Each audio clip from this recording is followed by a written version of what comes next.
देखिए, हम आगे बढ़ें उससे पहले एग्जाम से रिलेटेड इम्पोर्टेंट जो हमने अभी तक पढ़ा है। First, what is a market, ये एग्जाम का क्वेश्चन था, बोर्ड में पूछा गया है। सेकंड, परफेक्ट कंपटीशन क्या होता है, फीचर्स ऑफ परफेक्ट कंपटीशन वो पढ़ा था, वो भी वेरी मच बोर्ड एग्जाम्स में पूछा गया है। थर्ड, जो perfect competition is a myth, इस पे शॉर्ट नोट लिखें, ये भी एग्जाम में पूछा गया है। तो उस हिसाब से हमारी प्रिपरेशन होनी चाहिए।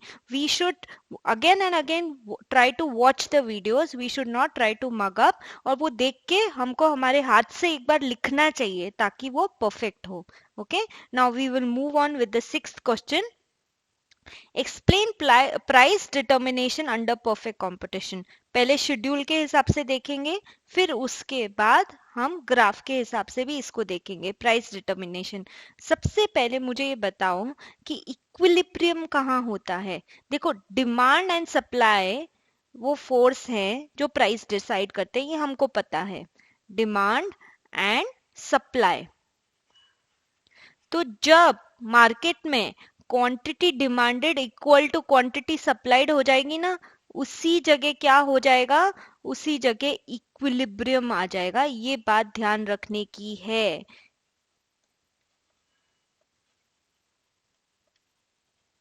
ओके, उसी बात, डिमांड जहां पे quantity demanded equal to quantity supplied हुई, वहीं पे इक्विलिब्रियम हो गया।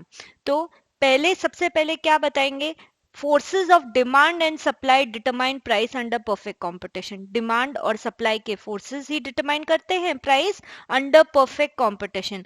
फिर equilibrium price is the price at which quantity demanded equal to quantity supplied. Okay, अब हम इसका शेड्यूल देखते हैं।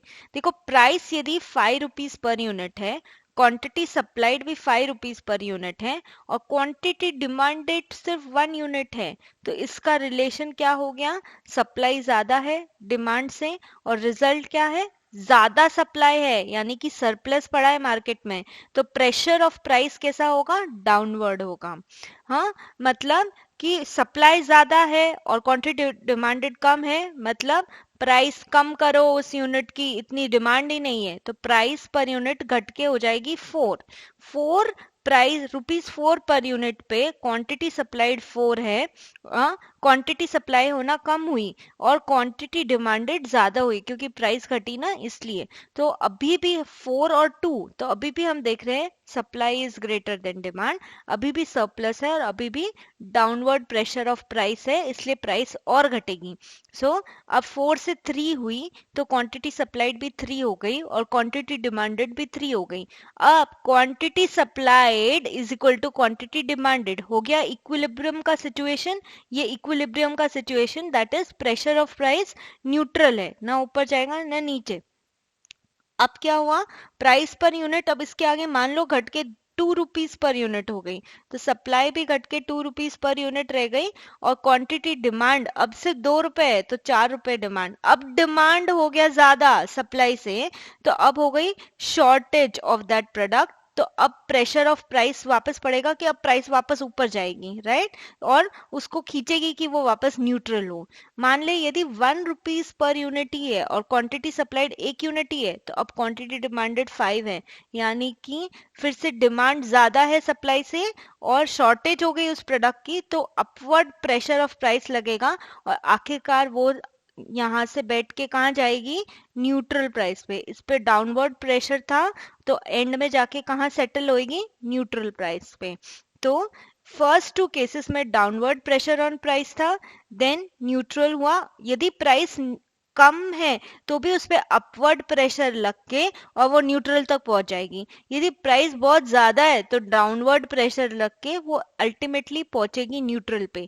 तो आपको ध्यान क्या देना है कि सबसे पहले आपको ये बताना है, forces of demand and supply determine price in perfect competition.